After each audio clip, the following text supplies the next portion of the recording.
जब कभी आप जिम्मेदारी और हिम्मत के साथ चलते हैं तो चुनौतियां आपका रास्ता घेरती हैं, धमकियां मिलती हैं, डराने के औजार दिखते हैं, तिकड़म तमाशा और घात के हथियार दिखते हैं। सारे काले चेहरे हमारे आपके हक के लुटेरे दिखते हैं, बदले हुए रखवाले। लूटे जाती हैं ज़मीनें, लूटे जाते हैं घर वाले। जो हम सबका है उस पर किसका कब्जा है, जो हम सबका है उस पर सरकारी नक्शा है। उस नक्शे के साथ भी खेल है, जो लिया और जो दिया उसका नहीं कोई मेल। हमको डराते हो, क्या गजब करते हो, बेकार की मेहनत। ये देखो कि तुम क्या करते। नमस्कार दोस्तों, एक लय और लहर में मैं जो कुछ कहता चला गया उसको कहना पड़ा, क्योंकि आपके सामने यानी कि इस देश के आम आदमी के लिए जो लड़ाई हम लड़ रहे हैं उसको महज एक शो या खबर समझने की गलती हो रही है। नोएडा अथॉरिटी की ज़मीन, और वह भी सैकड़ों एकड़ ज़मीन, सैकड़ों करोड़ की ज़मीन पर नाजायज़ कब्ज़ा है। लैंड माफिया का कब्ज़ा है। एक ही बड़ा माफिया महर्षि संस्थान जो बना तो एजुकेशन के नाम पर, लेकिन उसके धतकर्म शिक्षा जैसे संस्कार को कलंकित करते हैं, उसने ही सैकड़ों एकड़ ज़मीन पर कब्जा जमा रखा है। बाकियों का सोचिए क्या होगा। प्लॉट बेचे जाते हैं, मकान बनाए जाते हैं, कागज़ों की हेराफेरी की जाती है, जालसाजियां होती हैं और उनके ज़रिए आम आदमी को वही अवैध फ्लैट मकान थमा दिए जाते हैं, उसकी गाड़ी कमाई लूट ली जाती है। यह मुद्दा छोटा नहीं है, जाहिर है, वरना हम इसको अभियान नहीं बनाते। बहुत बड़ा घोटाला है, भयानक भ्रष्टाचार है, साठगांठ है और बेलगाम है, बेरोक है, बेहिसाब है। हद देखिए कि न्यूज़ इंडिया के कई दिनों के अभियान ने असर ये किया कि मुख्यमंत्री ने लैंड माफियाओं के खिलाफ अपने पुराने ऐलान और उसके असर की सार्वजनिक चर्चा की। जाहिर है उन्होंने इस बात का इशारा दिया कि प्रदेश में लैंड माफिया अगर अब भी है तो सुधर जाओ, मगर न जाने कैसा ये नेक्सस है, कैसी साठगांठ साजिश है। उसके बाद भी नोएडा में न काम रुक रहा है, न ही अवैध ज़मीनों की रजिस्ट्री रुक रही है, न मकान को बेचने का गैरकानूनी धंधा। हमारे रिपोर्टर्स को स्पॉट पर धमकाया गया, पीछा किया गया। गुंडे, बवालियों, मवालियों और मुस्टंडों का गिरोह धमकी देता रहा और अब नोटिस भेजा गया है। क्या नादानी है, क्या नासमझी आप लोगों। न्यूज़ इंडिया एक जिम्मेदार नेशनल न्यूज़ चैनल है और हमारे पास दस्तावेजी सबूत हैं अवैध ज़मीनों के कब्जे के और उन पर हो रहे कंस्ट्रक्शन के, और इन सब के वीडियोज़ भी।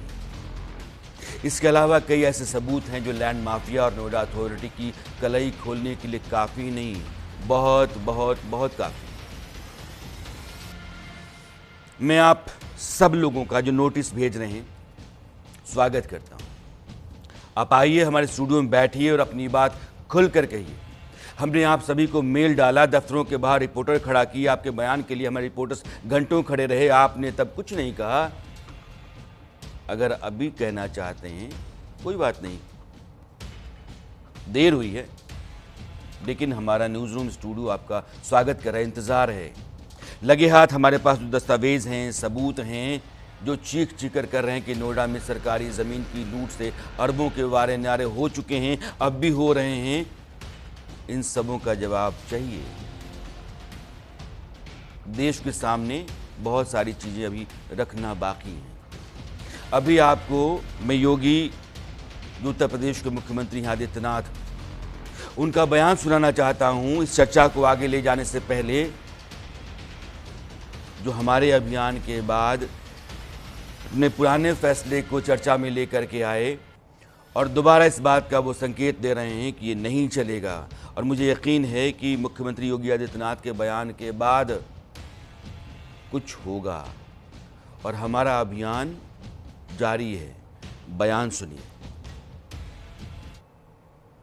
24 घंटे का समय दे रहा हूं।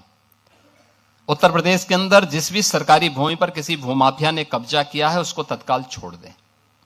24 घंटे के बाद जब हम कार्रवाई करेंगे तो उसको जमीन तो छोड़नी ही पड़ेगी, लेकिन साथ साथ उसने जो कमाई की होगी उसको ब्याज सहित हम वसूली करेंगे।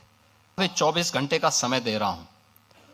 उत्तर प्रदेश के अंदर जिस भी सरकारी भूमि पर किसी भूमाफिया ने कब्जा किया है उसको तत्काल छोड़ दें। 24 घंटे के बाद जब हम कार्रवाई करेंगे तो उसको जमीन तो छोड़नी ही पड़ेगी, लेकिन साथ साथ उसने जो कमाई की होगी उसको ब्याज सहित हम वसूली करेंगे। 24 घंटे का समय दे रहा हूं। उत्तर प्रदेश के अंदर जिस भी सरकारी भूमि पर किसी भूमाफिया ने कब्जा किया है उसको तत्काल छोड़ दें। 24 घंटे के बाद जब हम कार्रवाई करेंगे तो उसको जमीन तो छोड़नी ही पड़ेगी, लेकिन साथ साथ उसने जो कमाई की होगी उसको ब्याज सहित हम वसूली करेंगे। पक गई हैं आदतें, बातों से सर होंगी नहीं, कोई हंगामा करो वैसे गुजर होगी नहीं। आज मेरा साथ दो वैसे मुझे मालूम है, आज मेरा साथ दो वैसे मुझे मालूम है, पत्थरों में चीख हरगिज कारगर होगी नहीं। लेकिन ये जो नोएडा अथॉरिटी और यहाँ के ये लुटेरे ज़मीन के हैं, अगर ये समझते हैं कि इनके कानों पर जूं नहीं रेंगेगी और इनका जो आंख बंद है वो पट्टी कभी नहीं उतरेगी, तो सब उतरता है। सारी कलई उतरती है, सारे पोल खुलते हैं, सारी जालसाजियाँ बेनकाब होती हैं, सारे धतकर्म बेपर्दा होते हैं और कानून देर से सही लेकिन कभी न कभी आपके गिरेबान तक पहुंचता है। ये आम लोगों की ज़मीन जिसको हड़प करके आप बैठे हुए हो, कब्ज़ा जमाए बैठे हुए हो और एक साठ गांठ के ज़रिए अरबों खरबों कमा रहे हो, बना रहे हो। ज़मीन कहीं और है, किसी को और दे रहा है, ज़मीन सरकारी है, बेच कोई और रहा है, प्लॉट किसी और के नाम गया, उसको बेचा कहीं और है, दिया कहीं और है। ऐसी धांधली, ऐसी अंधेर गर्दी, ऐसा जंगल राज अगर नोएडा के भीतर है तो मुख्यमंत्री योगी आदित्यनाथ हैं। और जो बयान मैंने आपको सुनाया है वो एक बात का इशारा है कि संभल जाओ और ज़मीनें खाली कर दो। सरकार का इकबाल है, प्रशासन का भरोसा है और बावजूद इसके अगर यह सब कुछ हो रहा है तो नहीं चलता है। अब मैं अपने मेहमानों को जोड़ूं से पहले आपको कुछ चीज़ें दिखाना चाहता हूं। ये बहस बार बार मैं करना चाहूँगा क्योंकि ये मामला छोटा नहीं है, ये हमारे आपके लिए बहुत ज़रूरी है। और अगर अरबों खरबों की ज़मीन हमारी आपकी सरकारी ज़मीन है, हमारे आपके टैक्स के पैसे, सरकार के पास जो पैसा आता है उससे सरकार लैंड बैंक तैयार करती है। ये किसी का नहीं होता है, ये हमारा आपका है। उस पर कब्ज़ा है गैर कानूनी, वो छूटेगा और फ़र्ज़ हमारा है कि उसकी लड़ाई लड़ें। नोएडा ज़मीन घोटाले पर जो गाटा संख्या है 217, एक उदाहरण आपके सामने रखता हूं, उसकी कहानी आप सुनिए। रजिस्ट्री गाटा नंबर 226 की हुई, पोजीशन दिया गया गाटा नंबर 217 का। लिखा गया कि जो प्लॉट है उसके पास 30 फीट की रोड है, लेकिन जब उस जमीन पर मॉल बन गया तो उसके सामने 60 मीटर की रोड बन गई। अरे ज़मीन तो उसने वहाँ खरीदी, दे दी, यहाँ रोड थी, तुमने कम दाम की ज़मीन बेची, दे दी बहुत बड़े दाम की ज़मीन और चौड़ी रोड के पास दे दी। ये खेल चला। 2 लाख रुपए गज के हिसाब से बेची गई ज़मीन वो। राहुल भारद्वाज, जय भगवान चौहान ने ज़मीन बेची और यहाँ पर 200 आवास और दुकानें, मार्केट वगैरह वगैरह बना दिए गए। जबकि फ़र्द में यानी कि राजस्व विभाग का जो कागज़ होता है उसमें नाम नोएडा अथॉरिटी का है। अथॉरिटी मालिक है, बेच कोई और रहा है, किसी को प्लॉट बेचा, दे कहीं और दिया, वहाँ 30 मीटर की रोड है, यहाँ 60 मीटर हो गई। ऐसा आपने देखा क्या? कहीं नहीं देखा होगा। इसको कहते हैं धांधली नहीं, अंधेर गर्दी, जंगल राज, माफिया राज, और ये नहीं चलता है। अब मैं अपने मेहमानों को जोड़ना चाहता हूं क्योंकि यह चर्चा बहुत ज़रूरी है और इसमें जितने बड़े और सवाल आते हैं उन सवालों को ना सिर्फ नोएडा अथॉरिटी के सामने और प्रशासन के सामने रखना ज़रूरी है।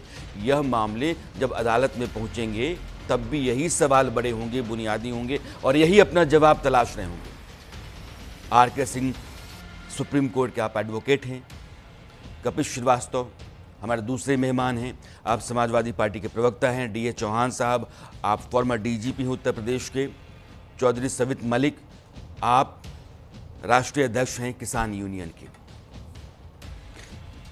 डी.ए. चौहान साहब, सबसे पहले आपके पास एक ईमानदार और मजबूत कोशिश न्यूज़ इंडिया की रही है कि नोएडा के भीतर अथॉरिटी के हिस्से की जो ज़मीनें हैं जिनके ऊपर अवैध कब्ज़ा है और सैकड़ों एकड़ ज़मीन जिसकी रकम बनती है उसके ऊपर कब्ज़ा है, उन ज़मीनों पर अथॉरिटी कहता है कि चेतावनी, ये ज़मीन या कब्ज़ा अवैध है, उन पर मकान बन जाते हैं, उन मकानों को लोगों को बेच दिया जाता है। आज भी मेरे पास मेरे जानने वाले लोगों ने फ़ोन किया कि आपका ये अभियान चल रहा है, उसी इलाके में ये प्लॉट है, ये प्लॉट क्या कहता है, इसका पेपर क्या कहता है। ये वही सारे प्लॉट मुझसे पूछे गए जिनके कागजात कहते हैं कि ये नोएडा अथॉरिटी की ज़मीन है, लेकिन वहाँ बेच कोई और रहा है। यशवंत जी, ये बहुत अच्छी बात है कि न्यूज़ इंडिया 24/7 इस प्रकरण को अंतिम अंजाम तक ले जाना चाहता है। पहले भी मैंने कहा था कि ये इन्वेस्टिगेटिव जर्नलिज्म जो आपके चैनल ने किया है वो पार एक्सीलेंस है, और जैसे जैसे ये परतें खुल रही हैं इसमें मैं कुछ चीज जोड़ना चाहता हूँ। पहले भी मैंने कहा था कि मुख्यमंत्री जी जब बोल रहे हैं तो वो तभी बोलते हैं जब उस विषय पर चिंतन मनन करते हैं, और उसके बाद फिर जब वो निर्णय लेते हैं तो अपने निर्णय पर कायम रहते हैं। और मुझे पूरा विश्वास है कि इसमें एग्जेम्पलरी एक्शन होगा, ऐसा उदाहरण जो जनता के सामने नजर आए। इसमें मैं कुछ चीज़ ऐड करना चाहता हूँ कि उत्तर प्रदेश इतना बड़ा स्टेट है और इस स्टेट ने जितने लैंड रिकॉर्ड्स हैं सैटेलाइट टेक्नोलॉजी और एआई का उपयोग करते हुए सब रिकॉर्ड्स का डिजिटाइजेशन किया हुआ है। इसमें फ्रॉड करना मुश्किल है, और अगर आपने कर दिया है कुछ लोगों के साथ मिलीभगत करके तो आप तुरंत पकड़े जाएंगे, और इसमें एविडेंस जो है बहुत इजीली इकट्ठा कर सकती है इन्वेस्टिगेटिव एजेंसी। नोएडा अथॉरिटी को तत्काल इसमें स्टडी करके कमेटी बना के एफआईआर दर्ज करनी चाहिए, क्योंकि पहली रिस्पॉन्डर एजेंसी जो है वो नोएडा अथॉरिटी है। सर एक सवाल मेरा है, एक सवाल छोटा सा है सर। जब हम अपना कैंपेन चला रहे हैं पिछले 2-3 एपिसोड के दौरान, अथॉरिटी के लोग लाव लश्कर दलबल लेकर के जाते हैं वो जो इल्लीगल कंस्ट्रक्शन या कब्ज़ा है उसको हटाने के लिए। सामने से 15-20 लोग किसान बन करके हरी टोपी लगा करके आ जाते हैं। अगर अथॉरिटी जा रही, इसका मतलब ये है कि इलीगल कब्ज़ा है, इलीगल कंस्ट्रक्शन है, वो जेसीबी मशीन लेकर के जा रही है। यानी कि हम जो रिपोर्ट कर रहे हैं उस रिपोर्ट को आप तस्दीक कर रहे हैं कि हाँ आप सही कह रहे हैं, कब्ज़ा तो है। आप जा रहे हैं हटाने के लिए, आपके सामने 10-15 लोग हरी टोपी पहन करके आ जाते हैं कि हम किसान हैं। हैरत इस बात की है कि ज़मीन किसानों की, ग्राम सभा की, गैर कानूनी तरीके से कब्ज़ा किसी और का चला गया है, उस कब्ज़े को हटाने के लिए अथॉरिटी के लोग जाते हैं।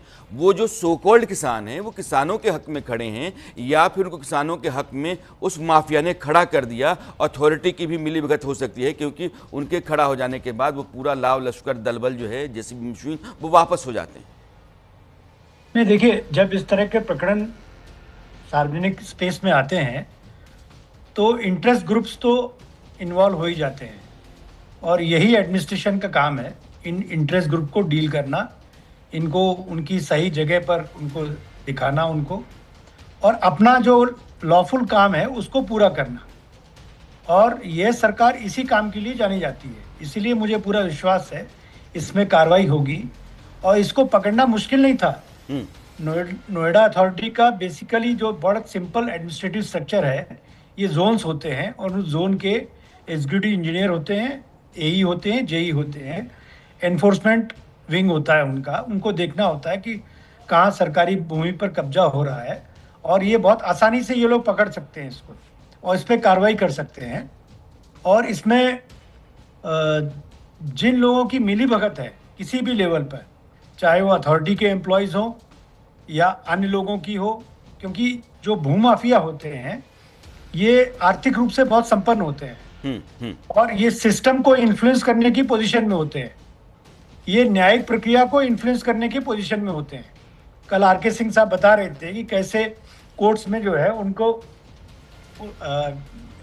कैसे उनको बेनिफिट मिलता है, कैसे वो वकीलों की फौज खड़ी करते हैं। तो ये फाइट जो है आसान नहीं है। इस फाइट को सभी लोगों को मिलके, जो जनहित को ध्यान में रखते हैं, सरकारी पैसे को ध्यान में रखते हैं, तो उसको मिलके सबको इसके लड़ना पड़ेगा जो है।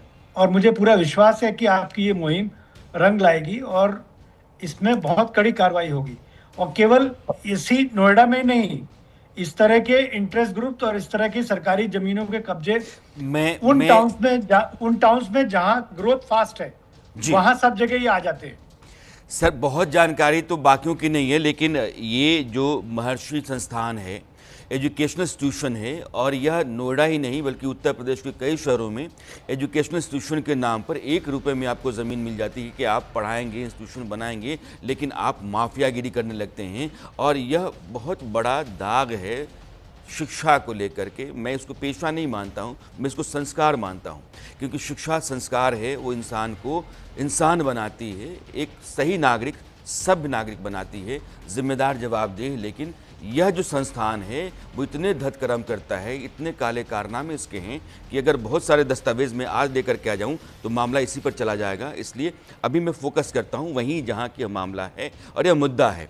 आर.के. सिंह साहब, आपका नाम लिया था डी.एस. चौहान साहब ने, मैं आपके पास आना चाहता हूँ, लेकिन किसान यूनियन के अध्यक्ष हमारे साथ हैं और मैं चाहता हूँ कि ज़रा आप मुझे ये बताइएगा कि किसान जो टोपी पहन करके आते हैं, किसानों की ज़मीन, वो ज़मीन कब्ज़े में है, वो अथॉरिटी की ज़मीन है, ग्राम सभा की है तो वो लाजमी है कि प्रशासनिक ज़मीन हो जाती है। इन ज़मीनों पर माफिया का कब्ज़ा है, वहाँ उसकी बिल्डिंग बनती है। कब्ज़ा हटाने के लिए जब अथॉरिटी जाती है, उससे लोग जाते हैं, तो ये जो सो कॉल्ड किसान आते हैं वो किसानों के, आम आदमी के, प्रशासन के हक़ में हैं या माफिया और वो कब्ज़ेदार के हक़ में हैं? देखिए, इसमें कोई दो राय नहीं है। मैं एक बार चौधरी ललित सिंह मलिक के पास जाना चाहता हूँ, शक्ति मलिक के पास। चौधरी साहब जी यशवंत जी, क्वेश्चन करा दोबारा। हाँ, मेरा सवाल आपसे था। मैं ये कहना चाहता हूँ यशवंत जी कि मुझे वहाँ की पूर्ण जानकारी नहीं है, क्योंकि मैं नोएडा से थोड़ा दूर रहता हूँ, शामली में रहता हूँ जी। और आपकी प्रतिनिधि बहुत मेहनती है, वो लगातार हमको कई सालों से बैठाती रही है। उनका फोन आया कि कुछ किसानों के मुद्दे पे बात करनी है। लेकिन मैं ये कहूंगा कि अगर कोई भी न्यायप्रिय बात है या लीगल है, तो उसमें कोई भी संगठन हो या समाज सेवी संस्था हो, हम लोग तो इस पक्ष में रहते हैं कि कानून को अपना काम करने चाहिए। हाँ, अगर कहीं कुछ गलत हो रहा है किसानों के साथ में, मजदूरों के साथ में, तो उनकी आवाज उठाने का काम जरूर किसान यूनियन को करना चाहिए। लेकिन कोई अगर गलत कर रहा है तो उसमें बिना मतलब अपनी टांग नहीं फंसानी चाहिए। अगर कोई गैर कानूनी काम हो रहा है, सरकारी कब्जा हो रहा है, भू माफिया कब्जा कर रहे हैं, क्योंकि नोएडा के अंदर भी कम से कम 10-12 किसान यूनियनें हैं जो अलग अलग रूप में काम करती हैं, सबका अलग अलग संगठन है। अब ये देखना होगा कि वो कितने लोग हैं, किस संगठन से जुड़े हैं, उनका क्या निजी लाभ है, वो किसान हित में काम कर रहे हैं, गांव की जमीन है, ये तो आपके पास में डिटेल है कि वो किसान की जमीन है या ग्राम पंचायत की जमीन है। हमारे पास दस्तावेज हैं, वो बताते हैं कि ये ज़मीन जो अथॉरिटी की है, ये ज़मीन यहाँ लोकल एडमिनिस्ट्रेशन की है और उन ज़मीनों के ऊपर कब्जा है। और कैसी धांधली है, मैं लगातार इसको बता रहा हूँ। जो नोएडा में लगातार लड़ाई चलती है वो ये चलती है हमारी, जहां पे रोकते हैं कि जो अथॉरिटी को किसान को मुआवजा देना होता है वो पूर्ण मुआवजा नहीं मिला। एक 64% एक्स्ट्रा की सरकार ने बात की थी, वो नहीं मिला है। और उनको जो प्लाट देने की बात की थी और उनको गांव में विस्थापित हुए थे, उनको जो रोजगार की उसकी बात की थी, तो किसान वहां पर भी जाके काम को रोकने का करते हैं। उस जमीन को कहते हैं कि जब तक किसान की वो है, तो बात समझ में आती है, ये नहीं मिलता है। मलिक साहब, वो बात समझ में आती है कि आप अपने ज़मीन के एवज में जो पैसा चाहते हैं उसमें कुछ पैसे बच गए हैं, उसकी खातिर आप मांग लेकर के धरने पर बैठने, प्रदर्शन करें, वो आपका अधिकार बनता है। लेकिन यहाँ जो कब्जे की ज़मीन है, माफिया के पक्ष में आकर के लोग खड़ा हो जाते हैं। आर.के. सिंह साहब, आपने पूरा मामला समझा है, लीगली अगर ये सब कुछ है तो कानूनन क्या क्या किया जा सकता है, कैसे वो ज़मीन सरकार को वापस कराई जा सकती है? मैं मान के चलता हूँ कि अथॉरिटी भी नहीं चाहती है, मैं मान के चलता हूँ कि जो उसने कब्जा कर रखा हुआ है वो तो छोड़ेगा ही नहीं। इतना खून पसीना बहा है, इतनी साठगांठ, इतनी साजिश उसने की है, इतने धतकर्म उसने किए हैं, तो जाहिर है कि वो उस पर बैठा रहेगा। लेकिन तब भी कानून का राज है ना, लोकतंत्र है, संविधान है, कानून है, अदालतें हैं, क्या हो सकता है? राणा साहब देखिए, थैंक यू वेरी मच। इसमें दो तीन चीज़ें बिल्कुल स्पष्ट हैं। एडमिटेड फैक्ट ये है कि इलीगल लैंड ऑक्यूपेशन या इंक्रोचमेंट ये हमारे मुल्क का एक सबसे बड़ा विषय है, बहुत बड़ा विषय है। और ये जो लैंड माफिया हैं ये बहुत ऑर्गेनाइज्ड वे में काम करते हैं।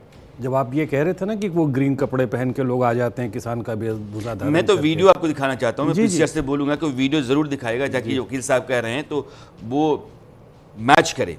ये लैंड माफिया के फुट सोल्जर्स होते हैं और ये 5-6 मॉडल्स पे काम करते हैं। एक ज़मीनी स्तर पे काम करते हैं, सरकारी दफ्तरों में काम करते हैं, कचहरियों में काम करते हैं। और चूँकि इनके पास रिसोर्सेज की कमी नहीं है तो ये सिस्टम को मैनिपुलेट अपने हिसाब से करने का मादा रखते हैं। और आप नाम लीजिए और ये हर सिस्टम में घुसे हुए हैं। अब रहेगी बात कि उपाय क्या है हमारे पास आज के डेट में। एक तो सबसे बड़ी बात है कि जो सरकारों की जो एडमिटेड कमिटमेंट है, एडमिनिस्ट्रेटिव कमिटमेंट है, जैसे मुख्यमंत्री योगी साहब की है कि उन्होंने बिल्कुल एक war on land mafias declare किया है कि either you evict the land or be ready to face the consequences. ये एग्जीक्यूटिव विल जो है ना, ये बहुत ज़रूरी है। अगर सरकार के पास एक बाल तो है ही है, उसके पास एक विल होना चाहिए कि हमारी जितनी भी लैंड है, अगर वो इलीगल तरीके से इंक्रोच्ड है या पोजीशन में है लैंड माफिया के, तो मे व्हाट इट कम, कोई कितना भी बड़ा क्यों ना हो, हम अपना लैंड वापस लेंगे ही लेंगे। अब इस लैंड को लेने के दो तरीके हैं। पहला, अब देखिए आपका ये चैनल है और आप पिछले 2-4-5 दिनों से बहुत बड़े लेवल पे मुहिम चला रहे हैं। तो कायदे से अगर जुडिशरी हमारी वाइब्रेंट है, ये हम सब मानते हैं, हाई कोर्ट ऑफ इलाहाबाद को या सुप्रीम कोर्ट को ये news report is more than sufficient कि सो मोटो कॉग्निजेंस ले लेना चाहिए था, और बिल्कुल ले लेना चाहिए था, इसमें कहीं कोई दो राय नहीं है। अब ठीक है, चलिए नहीं ले रहा है, तो वैसे सिचुएशन में सरकार के पास त्वरित, क्योंकि ये बहुत लैंड से रिलेटेड जितने मुकदमे होते हैं बहुत प्रोलॉन्ग चले जाते हैं, वो टाइटल डिस्प्यूट में चले जाते हैं। तो एज ऑफ नाउ अगर कहीं प्राइमा फेसाई भी वो टाइटल अपना क्लियर नहीं है उसका, तो सरकार को अपने इकबाल का इस्तेमाल करके सबसे पहले तो उस पोजीशन को, लैंड को उस पोजीशन में ले लेना चाहिए, अपने पोजीशन में ले लेना चाहिए। क्योंकि प्रॉपर्टी के बारे में ये कहा जाता है कि position is 9 point of title, मतलब you need to have position. किसी के पास पूरा कमर तक कागज है लेकिन पोजीशन नहीं है, तो उस टाइटल का कोई मतलब नहीं बनता है। तो सरकार को सबसे पहले अपने लैंड को रिपोजेस कर लेना चाहिए, और उसके बाद तो जो इलीगल का ऑक्युपाई की वो ओपन है, वो चले जाएं कोर्ट में जाकर अपनी टाइटल बेहतर प्रूफ कर दें। तो सबसे मैं चौहान साहब के पास चलूंगा, लेकिन चूंकि ये एक मसला है कि फोर्स मिलता नहीं है, अथॉरिटी का कहना ये है कि हम चाहते तो ऐसा ही है कि ये सब अपने कब्जे में आ जाए, अथॉरिटी का अधिकार उस पर हो जाए, लेकिन फोर्स नहीं जाती है। चौहान साहब से पूछने से पहले मैं कपिश जी के पास चलना चाहता हूँ। कपिश जी, आम तौर पर बयानबाजियाँ जो सियासी होती हैं वो तो खूब चल जाती हैं, लेकिन जब इस तरह के गंभीर मामले होते हैं तो आपकी पार्टी हो, कोई दूसरी पार्टी हो, विपक्ष का पूरा जो कुनबा है वो चुप्पी साध जाता है। लगता है कि नहीं यार, यहाँ कौन जा कर के मधुमक्खी के छत्ते में हाथ डालें, पता नहीं हमारे कितने लोगों का उसमें पैसा फंसा हुआ हो, कितने लोग उसमें फंसे हुए हों, या कितने लोगों का पैसा लगा हुआ है, माल कमा रहे हैं। कि एक बात तो बहुत स्पष्ट, पिछले 9 सालों से भारतीय जनता पार्टी की डबल इंजन की सरकार उत्तर प्रदेश और केंद्र में चल, इसमें कोई दो राय नहीं। जो आपकी रिपोर्टिंग में जो पीछे सीन चल रहा है, जो इतनी बड़ी बड़ी बिल्डिंगें खड़ी हुई हैं, ये कोई 3 महीने में नहीं खड़ी हुई, वर्षों में खड़ी हुई हैं। योगी जी बड़े कॉम्पिटेंट थे तो क्या सो रहे थे क्या, या उनसे किसी ने पावर सीज कर दिया था? अगर किसी ने फ्रीज कर दिया हो तो मुझे बताइए। और बहुत सिंपल सी चीज, भू बंदोबस्त अधिनियम सन 1956 लागू होने के बाद जब सारी अराजियों को मैप बंद कर दिया गया, सबकी खसरा खतौनी तैयार हो गई, ये पता चल गया कि 1360 फसली से पूर्व कौन उसका संक्रमणीय एक का भूमिधर है। मैं आपको स्पेशल इसलिए कह सकता हूं कि मैं एडवोकेट हूं और तमाम जो राष्ट्रीय बैंक्स हैं उनकी मॉर्गेजेस को देखता हूं, उनके मनी सूटों को देखता हूं। मैं इसलिए आपको कह रहा हूं कि जब खतौनी पे आप 30 साल का सर्च करोगे, जो सुखा अधिकार अधिनियम की राइट्स हैं वो सब इवेल करती हैं। जब हम लोग सर्च करते हैं तो देखते हैं कि जमीन की नवैयत कहाँ से शुरू हो रही है। ये किस व्यक्ति की जमीन थी जो भू बंदोबस्त अधिनियम लागू हुआ उसके पोजीशन में थी, जिसको घोषित हुई, और इस आराजी नंबर का वो मालिक था। उसके बाद वो किस तरीके से इनहेरिट हुई या विक्रय हुई या अन्य तरीके से विनिमय या अंतरण हुई, तो जो टीपीए के अंतर्गत किया गया। हम एक बात ये पूछ रहे हैं, अगर ये एक विशेष अधिनियम लागू करने के बाद अथॉरिटी ने उन जमीनों को अधिग्रहण किया और उसका नाम खतौनी पे चढ़ गया, और अगर किसी न्यायालय के अंदर किसी ने कोई केस नहीं किया है तो कोई डिस्प्यूट तो है नहीं। अगर किसी ने केस किया होता, जैसे मान लीजिए किसानों की जमीन है और उनसे जो है अधिग्रहित की गई, उनको मुआवजा दिया गया, नहीं दिया गया, अगर नहीं दिया गया तो हमारे किसान जाते हैं कोर्ट में, डिस्ट्रिक्ट कोर्ट में जाएंगे सबसे पहले।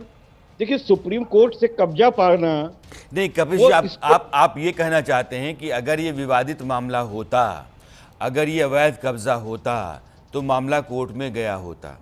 मैं आपसे ये कहना हाँ, नहीं, आप क्लैरिफिकेशन चाहता हूँ आपसे। मैं ये कह रहा हूं कि अगर किसानों का डिस्प्यूट होता, जैसे हाँ समीर भाई ने ठीक, कहा, समझ हाँ ठीक है, अगर ये होता क्लैरिटी है। तो लेकिन बहुत मेरा एक सवाल बात है आपसे, कि आप कह रहे हैं यहाँ किसानों का मामला किसानों नहीं का है, कोई लेकिन dispute अथॉरिटी की ज़मीनें और कागजात मेरे पास बंडल के बंडल हैं, जो कागजात चीख चीख कर कह रहे हैं कि क्या धांधली चल रही है, ये कैसी साजिश है कि आप अरबों खरबों बना रहे हैं लेकिन कोई चूं चपड़ भी नहीं कर रहा है। मेरा सवाल आपसे कपिल जी है कि सब कुछ जानने के बाद आपकी समझ, हाँ बोलिए। मुझे 5 मिनट का समय दीजिए जी। मैं क्रिस्टल क्लियर कर दूंगा और लीगली करूंगा, क्योंकि हमारा तो पेशा यही है। बोलिए।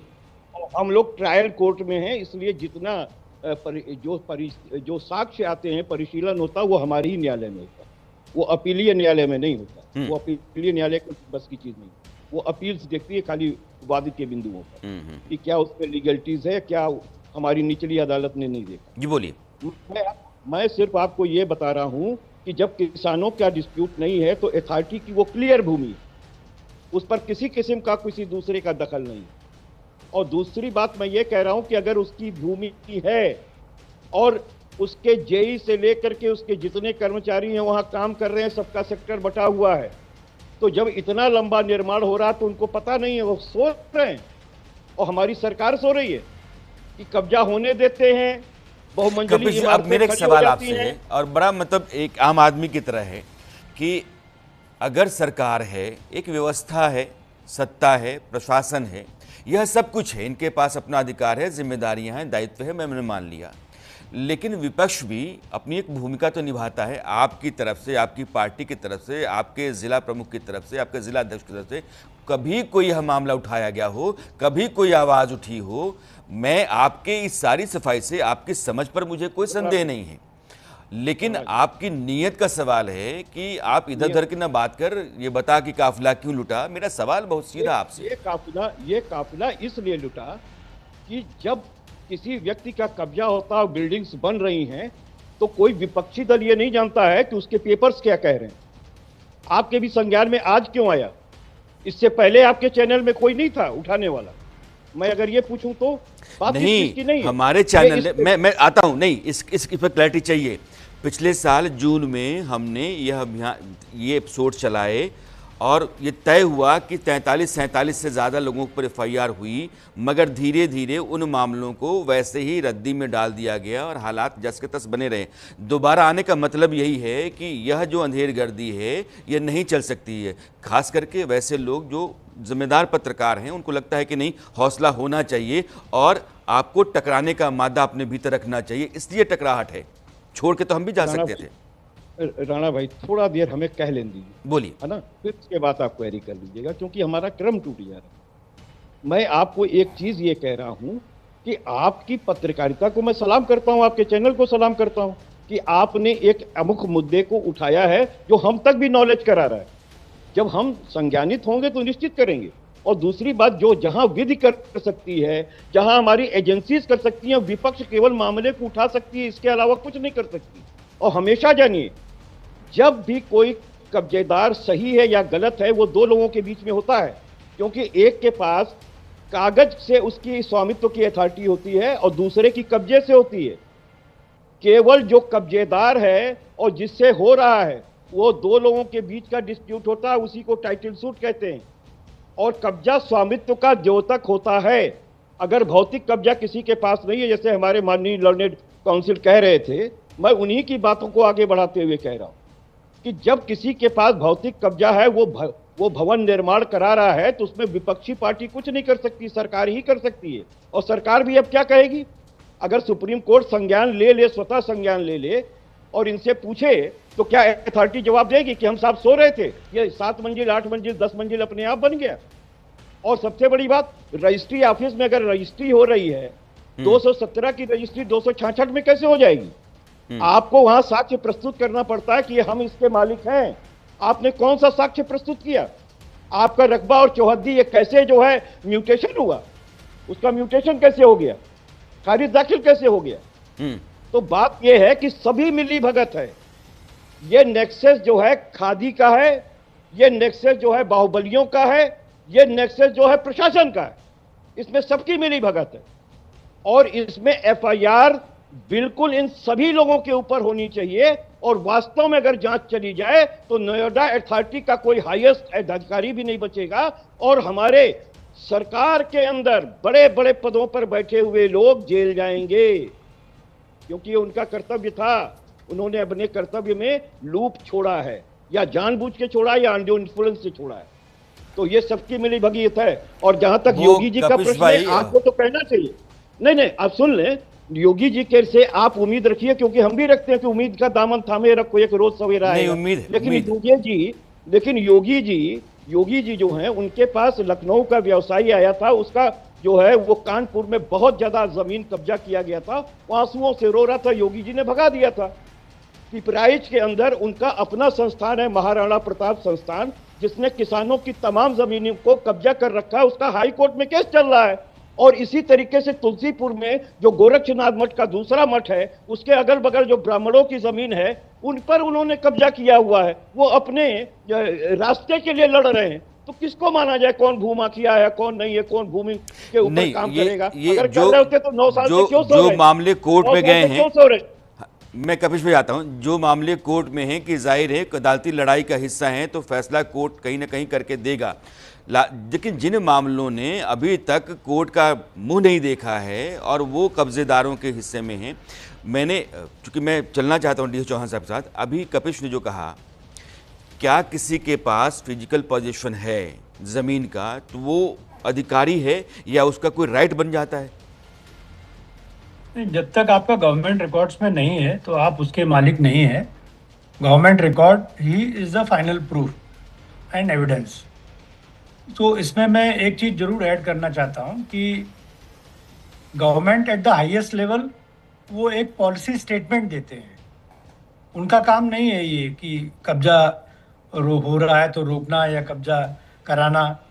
They give a policy statement. और योगी जी ने ऑलरेडी जिस सिद्धांत पर वो काम करते हैं, संकल्प से सिद्धि तक, तो उन्होंने पॉलिसी स्टेटमेंट दे दिया है। नहीं, उनका बयान बहुत साफ है कि पिछली बार में इतने बड़े पैमाने पर जो जमीन कब्जे से बाहर आई और एक लैंड बैंक तैयार हुआ, तो दोबारा भी अगर आप वहां हैं तो समझिए कि आपकी खैर नहीं है।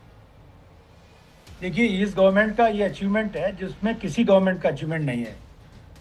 माफिया मुख्तार अंसारी की जमीन जो उसने कब्जा करके ली हुई थी, एलडीए की जमीन थी, वो वापस ली गई और वहां गरीबों के मकान बने और चाबी उनको दे दी गई और वो उसमें रह रहे हैं पोजीशन में। तो ये इस पे मुझे कोई संशय नहीं है कि सरकार की मंशा में कोई खोट है या खराबी है। उनकी तो मंशा बिल्कुल क्लियर है, उन्होंने स्टेटमेंट दे दिया है। अब ये जो नीचे के अधिकारी हैं, नीचे की जो संस्थाएं हैं, नोएडा अथॉरिटी, एक पॉइंट आप रेज कर रहे थे कि साहब वो कहते हैं फोर्स नहीं मिला जी। मैं आपको बताना चाहता हूं कि हर अथॉरिटी में, जो ये इंपॉर्टेंट बड़ी अथॉरिटीज हैं, एक पुलिस का कंपोनेंट रहता है। और मैं वहाँ एसएसपी भी रहा हूँ नोएडा में और डीजीपी रहा हूँ। हम पोस्ट करते हैं पुलिसमैन को, और हर एक के पास में कम से कम 100-150 लोग होते हैं, आंकड़ा कम ज़्यादा होता रहता है, लेकिन दे हैव सफिशिएंट फोर्स। यानी कि अगर ऐसा कुछ भी कहा जाता है तो सिर्फ बहाना है। तो निश्चित रूप से मुझे ऐसा लगता है कि देयर इज सम एक्सक्यूज। और फिर देखिए संवाद की बात होती है, CO Noida can immediately pick up the phone and talk to police commissioner कि हमें और फोर्स चाहिए, वो तुरंत दे देंगे। अगर आपके बीच में संवाद अच्छा नहीं है तब ये स्थिति उत्पन्न होती है। और जो नोएडा अथॉरिटी में तो एक डिप्टी एसपी तैनात है इसी काम के लिए, 2-3 इंस्पेक्टर्स तैनात हैं और सब इंस्पेक्टर्स हैं, कांस्टेबल्स हैं, हेड कांस्टेबल्स हैं। तो वो तो मुझे मतलब कुछ उचित प्रतीत नहीं होता है कि इस तरह की कोई समस्या है वहां पर। समस्या इस बात की है कि आप अपना कर्तव्य तुरंत पूरा करें। जी, हमने आवाज़ सबको दी, हमने दरवाज़ा सबका खटखटाया, क्या डीएम, क्या एसपी, क्या अथॉरिटी, जितने भी जवाबदेह जिम्मेदार लोग हैं यहाँ, उन सब के लिए हमने फ़ोन किया। हमने तो उत्तर प्रदेश में जो मंत्री हैं नंदी जी, उन तक को फ़ोन किया। पता चलता है कि इस पर बात नहीं की जाएगी। सवाल ये है आर.के. सिंह कि इस तरह से जब मामले चलते हैं और एडमिनिस्ट्रेशन की भूमिका भी साफ दिखती है कि वो आगे बढ़ कर के वह कमान नहीं ले रहा है जिस कमान को लेने और काम करने की जिम्मेदारी या फिर उससे उम्मीद की जाती है, तो यह भी तो एक अजीब सी अड़चन है ना। अगर लीगली आप अपने किसी मामले को या इतने बड़े कब्जे को एक माफिया के हाथ से आप सरकारी ज़मीन को निकालना चाहें, प्रशासन अगर आपके साथ नहीं है, अथॉरिटी आपका साथ ना दे, तो मुश्किल तो बहुत बड़ी हो जाती है। देखिए राणा साहब, इसमें 2-3 बातें बिल्कुल स्पष्ट होनी चाहिए। मैं बार बार कहता हूँ कि एक्सिक्यूटिव विल जो हाईएस्ट लेवल पे होता है, जैसे सीएम, उनके पास एक्सिक्यूटिव विल है कि हम इंक्रोच लैंड या लैंड माफिया से उत्तर प्रदेश को मुक्त कराएंगे। लेकिन चीफ मिनिस्टर अपने आप में पूरी सिस्टम नहीं है। एक बहुत बड़ी एडमिनिस्ट्रेटिव सेटअप है जो नीचे की तरफ जाती है, जिसको हम लोग ट्रिकल डाउन कहते हैं। अब दूसरी बात यह है कि अगर चीफ मिनिस्टर कमिटेड है कि हम लैंड माफिया से ज़मीनों को मुक्त कराएंगे और नीचे के अधिकारी डिले डायलिंग कर रहे हैं, तो इसका 2 ही मंजर निकलता है। इधर ये एडमिनिस्ट्रेटिव कोल्यूशन है लैंड माफिया के साथ, या फिर ऊपर का इकबाल जो है नीचे के लोगों तक ना बिल्कुल फौरी तौर पे बिल्कुल स्पष्ट नहीं पहुंच पा रहा है कि what exactly the chief minister wants. वैसे सिचुएशन में अगर कोर्ट को थोड़ी देर के लिए अलग भी कर दें तो चीफ मिनिस्टर साहब को एक टास्क फोर्स गठित करना चाहिए। हर ज़िले में कितना लैंड जो आज के डेट में लैंड माफियाज के पास है, उसकी एक कम्प्लीटली छानबीन हो जाए, एक रिपोर्ट बन जाए और उस ज़िले के जिलाधिकारी को एक निश्चित समय दे दिया जाए कि मे व्हाट कम, आपको 30 दिन में, 32 दिन में, 50 दिनों में ये इंक्रोचमेंट या लैंड माफिया से इन ज़मीनों को आपको मतलब इस कब्जे से मुक्त कराना ही होगा, और नहीं कराते हैं तो पीरियडिक रिव्यू में we will take you to the task. तो ये एक फौरी ज़रूरत है और जो होनी चाहिए, क्योंकि देखिए लैंड माफिया को ये बात तो बिल्कुल स्पष्ट तौर पे पता है कि if the government will take a court route title proof करने की अपना या उनका टाइटल मांगेगी तो इट विल टेक, हाँ, तो जो हमारी न्यायिक प्रक्रिया है वो इतनी लंबी है कि लैंड माफिया इस चीज़ का बहुत बेजा इस्तेमाल करते हैं। चौहान साहब, एक और सवाल मेरा है, क्योंकि प्लॉट लोगों को बेच दिए गए, आम लोगों को बेच दिए गए, फ्लैट्स बेच दिए गए, दुकानें बेच दी गई हैं। उन्होंने तो उस झांसे में आकर के उनको लगा कि ये सब कुछ तो वाजिब है, पेपर पे तो दिख ही रहा है, और वो जा कर के रजिस्ट्रार के यहाँ रजिस्ट्री भी करा लेते हैं। पता चलता है कि यह सब कुछ तो गड़बड़ झाला है। उस आदमी का तो कोई दोष नहीं है, लेकिन उसका सब डूब जाएगा। तो क्या ऐसे ही कब्ज़ों के जरिए अपार्टमेंट खड़ा करने के बाद 200-300 लोग रहने लगे, या मॉल के भीतर बहुत सारी दुकानें आ गई, लोगों ने अपनी गाड़ी कमाई लगा दी है, तो वो कानून का रास्ता रोक लेता है? आपने सीएम साहब का जो बयान दिखाया था उसमें बड़ा क्लियर है। वो कहते हैं कि ये अगर साबित हो जाएगा, इसको डिमोलिश भी किया जाएगा, उनसे रिकवरी की जाएगी। तो रिकवरी जब की जाएगी तो जिनका पैसा जा रहा है आम नागरिक का, उनको पैसा दिया जाएगा, कॉम्पेंसेशन दिया जाएगा। और इसमें कोई मुझे शंका नहीं लगती है कि इस तरह का नहीं होगा। और जो ये इस तरह की खरीद फरोख्त हो रही है, इसमें मुझे एक चीज जरूर और ऐड करनी है कि जो ये गांव है सलारपुर जो आपने बताया था जी, ये यमुना के डूब क्षेत्र में आता है जी। मुझे तो दूसरा एक शक लगता है कि इसमें सरकार को आईआईटीज के प्रोफेसर्स को बुलाना चाहिए, इसकी स्टडी करानी चाहिए, स्ट्रक्चरल डिजाइंस जो ये इलीगल बिल्डिंग्स बनी उनकी चेक करनी चाहिए। ये पता चला लोग आगे रहने और वो बिल्डिंग गिर गई। सर क्योंकि ये हैरत तो इस बात की है कि इसी अथॉरिटी ने उस इलाके में रजिस्ट्रियाँ बंद की हैं और ताबड़तोड़ रजिस्ट्रियाँ हुई हैं। हमारे पास दस्तावेज तो इतने ज़्यादा हैं कि रजिस्ट्रियाँ दर रजिस्ट्रियाँ चल रही हैं, तो वहाँ कोई नियम कायदा है नहीं। तो कौन बुलाए और कौन देखे कि इनकी जान पर बनाई है या इनकी जान जाएगी, ये एक बड़ा सवाल यह भी है जो आप कह रहे हैं। नहीं, जरूर है। इसमें तो निश्चित रूप से जो मेरा तो सुझाव यही रहेगा कि एक टास्क फोर्स गठित किया जाए जिसमें रेवेन्यू ऑफिसर्स हो, जिसमें पुलिस ऑफिसर्स हो, जिसमें लीगल ऑफिसर्स हो, लीगल ब्रांच के, और वो इसको पूरा एग्जामिन करें और जहाँ जहाँ साबित हो रहा है उनकी रिपोर्ट में तुरंत एफआईआर दर्ज कराएं और इसका इन्वेस्टिगेशन शुरू करें और इसमें अग्रिम कार्रवाई की जाए, अरेस्टिंग हो, फिर उसके बाद में नोटिस इश्यू हो, लोग रिकवरी हो, पैसे की, जमीन वापस रिस्ट्यूट करे, अपने अथॉरिटी अपने कब्जे में ले। तो ये सारी कार्रवाई होनी चाहिए। ये लंबा प्रक्रिया है, इसमें कोई दो राय नहीं जी।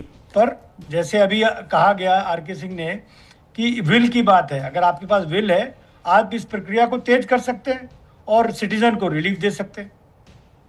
जी, जहां आपके पास मंशा आपकी है कि ऐसा कर दिया जाए तो रास्ता आपके लिए निकलता है। मलिक साहब, मेरा एक सवाल आपसे है। आप चूंकि किसान नेता हैं और किसानों के साथ आपका मिलना जुलना और उनसे बातचीत चलती रहती है, सबको आप जानते हैं। इस इलाके में जितने किसान नेता हैं, वो टिकैत साहब के भी कुछ जाने पहचाने लोग हैं, उनके संगठन से भी हैं यहाँ, वो भी यहाँ लठैती करते हैं, वो भी आकर के अपने लोग खड़ा कर देते हैं। तो ये एक तरह से धांधली है ना कि आप उस माफिया के साथ उसका लठैत बन के खड़े हैं। आप किसान नहीं हैं दरअसल। राणा जी, ये तो कहना गलत होगा कि लठैती करते हैं या मुद्दों की लड़ाई लड़ते हैं, क्योंकि किसान को सबसे कमजोर माना जाता है। मैं किसानों की बात कह ही नहीं रहा, मैं तो किसान परिवार से खुद आता हूँ। मैं तो किसानों के नाम पर वो हरी टोपी पहन करके एक जो जमात आती है, गिरोह आता है, मैं उसकी बात कर रहा हूँ। नहीं, देखो, आप हर किसी को, हाथ में 5 उंगलियां होती है, सब बराबर नहीं होती। मछली एक भी तालाब को गंदा कर देती है। हर कैटेगरी में, हर विभाग में कहीं ना कहीं गलत लोग होते हैं। आपके मीडिया में भी बहुत सारे लोग ऐसे हैं जिनको नामी गोदी मीडिया दे दिया गया है। तो सबको एक साथ बदनाम नहीं किया जा सकता। पुलिस में भी बहुत सारे अच्छे लोग हैं, ईमानदार लोग हैं, कुछ लोग हैं जो काफी भ्रष्ट होते हैं। तो सबको एक आम तराजू में आदमी नहीं को तोला जाता। नाम और बदनाम से फर्क नहीं पड़ता है, उसको अपने अधिकार से फर्क पड़ता है। अपनी गाड़ी कमाई को बचाने की चिंता उसके मैं पास वही रहती है और कहने जा सरकार रहा की हूं। जमीन है। मैं एक मिनट अब रोकना चाहता हूं। जो तस्वीर में दिखा रहा हूं, ये खसरा नंबर 217-226 का वीडियो है। आप, यह सरकारी ज़मीन है और कब्जा करके यहाँ मॉल बन गया। ये जो वीडियो आप देख रहे हैं, इस ज़मीन के ऊपर मॉल बन गया। दस्तावेज़ आप जाकर देख लीजिए, खसरा नंबर 217, 227, 226, और इसके ऊपर ये है अथॉरिटी की ज़मीन और इसके ऊपर मॉल बन गया। तो जो कपिल श्रीवास्तव कह रहे हैं कि कोई 1-2-4 दिन के भीतर तो होता नहीं है, ये महीनों में और सालों के भीतर जाकर के खड़ा होता है। तो आप उस रास्ते तो से आपको भी पता है कि ये एक आदमी नहीं कर सकता, ये पूरा तंत्र होता है और इसमें कहीं ना कहीं सरकारी लोगों की मिलीभगत से ये काम होता है। तंत्र, लेकिन अधिकार और कानून दोनों का गला घोट तो नहीं सकता है ना। हमारी आवाज इसीलिए, ये चर्चा मैंने इसीलिए की है। चौहान साहब को बार बार मैं जोड़ता हूं इसलिए कि कम से कम एक इत्मीनान हो लोगों को कि अगर ऐसा है तो फिर ऐसा नहीं होगा। अगर ये हालात आज की तारीख में ऐसे ही हैं, धांधली से भरे हुए, षड्यंत्र से भरे हुए, अवैध कब्जों से भरे हुए, तो ये हालात नहीं होंगे, कल बदलेगा। तो बदलाव को लेकर के कोई भी लड़ाई जो लड़ी जाती है उसमें सिर्फ हौसला और नीयत का सवाल होता है, और ये दोनों चीज़ें हमारे पास हैं। इसलिए बार बार हम आपके साथ बैठते हैं, आप लोगों के साथ, और बार बार हम कहते हैं कि ये है और ये देखिए हो रहा है, ये चल रहा है। लेकिन जिन लोगों ने कान में तेल डाल करके, आंखों में पट्टी बांध करके अपने आप को बहुत ही ताकतवर मान लिया है और कुर्सियों पर वो काबिज़ हैं, तो उनको अगर इस बात का मुगालता है तो यह मुगालता भी कुछ समय बाद ख़त्म होगा। तो ये उम्मीद जो होती है वो सिर्फ इसलिए होती है क्योंकि आप नेक नीयत से और मजबूती के साथ लगातार कोशिश करते हैं उस धांधली अंधेरगर्दी के ख़िलाफ़ जो आम आदमी का गला घोंट रही है, और वो सरकार की ज़मीन जो हमारी आपकी होती है उस पर ताबड़तोड़ कब्ज़ा करती जा रही है और अरबों करोड़ों बनाती चली जा रही है। मलिक साहब कुछ कह रहे हैं, आप कह लीजिए, फिर मैं मेहमानों के पास चलता हूँ। ये कह रहा था जो बिल्डिंगें बनी है किसान ने, किसी ने नहीं कब्जा किया, ना किसान वहां कब्जा कराने गए। ये जो उस अथॉरिटी के अधिकारी थे या प्रशासनिक अधिकारी थे, उन्हीं की देखरेख में कब्जा हुआ है। किसान तो मान लिया कहीं कोई दिक्कत हो रही है, किसी किसान का वहां पर आ रहा है, तो सहयोग के लिए संगठन जा सकता है, लेकिन किसान यूनियन कहीं जाके बिल्डिंग नहीं बनाती, कब्जा नहीं करती। हाँ, कई बार ऐसा होता है कि किसान अनपढ़ होता है, उसको बहला के फुसला के कुछ लोग उसको आगे करके अपना लाभ उठा सकते हैं, हम इस बात को मानते हैं। क्योंकि आप भी जानते हो कि जो भू माफिया हैं या बड़े बिल्डर हैं, वो जैसे आर के सिंह जी ने कहा और चौहान साहब ने कहा, कपीस भाई ने भी कहा कि इनके पास पैसे की पावर होती है, और पैसे की पावर से ये जब बड़े बड़े अधिकारी को खरीद लेते हैं, पॉलिटिशियन को खरीद लेते हैं, तो हो सकता है कुछ किसानों को भी अपने साथ लगा लेते हो अपने निजी लाभ के लिए, क्योंकि वो लोकल लोग होते हैं। लोकल लोगों से इनको ये फायदा होता है कि 2-4 लोग अगर उन्होंने अपने वहां के इकट्ठा कर लिए तो आम पब्लिक नहीं बोलती है और इनको कब्जा करने में आसानी हो जाती है। तो वो चोला आप हरा भी ओढ़ सकते हैं, लाल भी ओढ़ सकते हैं, पीला भी ओढ़ सकते हैं, तो चोला किसी का भी हो सकता है। लेकिन मेन मुद्दा यही है कि वो कहीं ना कहीं पैसा की दम पे वो काम होता है, और उसमें किसान से लेके अधिकारी से लेकर नेता तक सब इन्वॉल्व कुछ होते हैं। हद तक आपकी बात सही है कि जब किसी के पास पैसा बहुत ज्यादा होता है तो पैसा सर चढ़ करके बोलता है। नहीं, पैसा भी वो कहीं बाहर से नहीं आया यशवंत जी, वो पैसा भी बाहर से नहीं आया। 10 रुपए की चीज को 10 लाख में बेचा गया है, पैसा भी वहीं से आया है। आप इसी जमीन से और यहीं की लूट से, यहीं के धतकर्म धंधों से आपने वो पैसा बनाया है, लेकिन पैसा फिर पैदा करता है, पैसा फिर पैदा करता है, पैसा एक अराजक स्थिति वो पैदा करता है। अराजकता जो है कमा रहे हैं, 20 रुपए वो खर्चा हमेशा व्यवस्था को चुनौती देती है। डी चौहान साहब, चूंकि अब मेरे पास 1 मिनट बचा हुआ है, आपने लगातार हमारी सीरीज़ देखी है और आज जो वीडियो हम दिखा रहे हैं 217, 226, ये 2 प्लॉट्स हैं और ये 2 आज भी सरकारी कागज़ों में अथॉरिटी की ज़मीनें हैं, लेकिन मॉल बना हुआ है। ये जो सिलसिला है ये लगातार चलता हुआ, ना तो हम रुकेंगे ना हमारा ये अभियान रुकेगा, लेकिन इसके रुकने की कोई उम्मीद आपको दिखती है? मैं कपिश भाई आता हूँ आपके पास, क्योंकि 33 सेकंड सबसे लूँगा। There is a good team now. आज वहाँ अभी नोएडा अथॉरिटी में अच्छी टीम है और मुझे पूरा विश्वास है कि वो इस पे त्वरित कार्रवाई करेंगे और इसमें डॉक्यूमेंट चेक करेंगे, कंसर्न पार्टी को हियरिंग के लिए बुलाएंगे और उसके बाद में वो जो एज पर रूल्स जो एक्शन होता है वो लेंगे, क्योंकि सुप्रीम कोर्ट का ऑलरेडी सेट जजमेंट है कि without giving adequate time and opportunity to other party आप इस तरह का कोर्सिव एक्शन नहीं ले सकते हैं। तो वो फॉलो करेंगे प्रोसीजर, और ये प्रोसीजर के लिए टाइम भी बहुत ज़्यादा नहीं दिया है कि आप 2 साल तक ये नोटिस एक उम्मीद है कि this issue will be resolved ultimately. Kapish Srivastava, yes, आप अनम्यूट कर लीजिए। मैं अनम्यूट जी, आप बोलिए। मेरी तरफ मैं ये कह रहा हूँ कि बार बार मैं आपकी ये खतौनी देख रहा हूँ जिसकी घाटा संख्या की आप बात कर, जिस पर कि स्पष्ट है कि वो नोएडा अथॉरिटी की है। अब चीज़ ये है कि अगर इन लोगों के बीच में आपसी क्या कोई एग्रीमेंट है या नहीं, जिनका मॉल है या जो लोग बिल्डिंग बना रहे हैं, क्योंकि अगर 99 साल की लीज पर हुआ या परपिचुअल लीज है अगर इस तरीके की, तो उस पर ओनरशिप तो उसी की दिखेगी। तो एक चीज़ तो ये क्लियर होना चाहिए। और दूसरी चीज़ मैं आपको कह दूं कि देखिए, बहुत सीधी सी बात है कि उम्मीद का दामन थामे रखिए, एक रोज़ सवेरा आएगा। लेकिन हकीकत जो कानूनी लड़ाई की है वो यही है, जिस दिन आप कब्जा करने, जिस दिन आप गिराने जाएंगे इस मॉल को या इन बिल्डिंगों को, तो वो निश्चित रूप से कोर्ट की शरण में जाएगा। और कोर्ट तब सरकार से पूछेगी कि साहब ये जब 2 साल 5 साल में बन रहा था तो आप सो क्यों रहे थे? उसका जवाब ये क्या देंगे, ये मुझे बता दीजिए। ठीक है, ये मसला जो है कई सवालों के साथ दूर तक जाता है, लेकिन आज की तारीख में वो नोएडा अथॉरिटी के भीतर या ग्रेटर नोएडा अथॉरिटी के दायरे में जितनी ज़मीनें हैं जिनके ऊपर अवैध कब्जा लगातार होता चला गया, उन पर मकान बना दिए गए, बेच दिए गए। अभी कपिश जी बोले थे कॉन्ट्रैक्ट क्या है, मैंने चूँकि समय की कमी है, आप महर्षि संस्थान अपनी तरफ से एक आदमी से कॉन्ट्रैक्ट करता है, वो बुलाता है किसी और को, रजिस्ट्री वो कर देता है 10 लोगों की तरफ से। अब ये क्या गड़बड़ झाले हैं, मैं अगर समय रहता तो मैं आपको दिखाता, लेकिन वो दस्तावेज़ हैं, सब कुछ हमारे पास है। अब यह जो अभियान है, और मैं एक बार फिर कहता हूँ, एक जिम्मेदार जवाबदेह है चैनल के नाते, उसके संपादक के नाते, कि जो गलत है वो गलत है। जो कानून को धता बता करके आप कर रहे हैं वो सरासर गैर कानूनी है।